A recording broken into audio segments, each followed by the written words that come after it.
মতুয়া মনে নজর। 9 জানুয়ারি মতুয়া ঠাকুর বাড়িতে অভিষেক বন্দ্যোপাধ্যায়। এসআইআর আতঙ্কে পাশে থাকার আশ্বাস অভিষেকে পাল্টা হুঁশিয়ারি শান্তনু ঠাকুরের।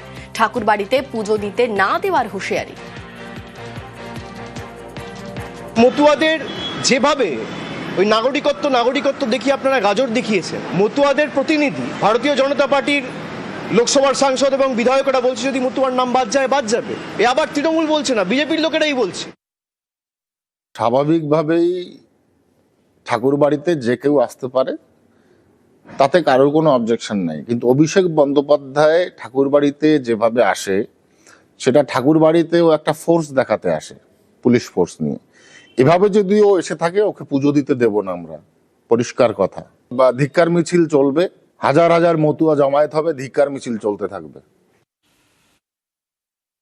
কালচারটাই তো এইটাই, ওর বিজেপিতে এইটা শিখিয়েছে ওকে। কেউ যদি ঠাকুর বাড়িতে আসে, তাকে প্রণাম করতে আসে মন্দিরে, তাকে ঢুকতে দেওয়া হবে না, এটা তো ও আগেও করেছে। কিন্তু অভিষেক সেখানে পুজো দিয়ে ঠাকুর বাড়িতে গেছে।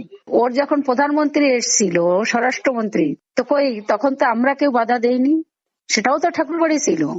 এবং ওর নামতে নামতে কত নিচে নেমে এসছে সেটা সকল মতুয়া ভক্তরা দেখছে এবং ওকে থুতু ফেলছে। এর জবাবটাও মানুষ দেবে, ওই ভক্তরাই দেবে, যাদের বলতে পারে রোহিঙ্গা আর মুসলমান যে ভক্তদের, তার কাছে কি আশা করতে পারি আমরা?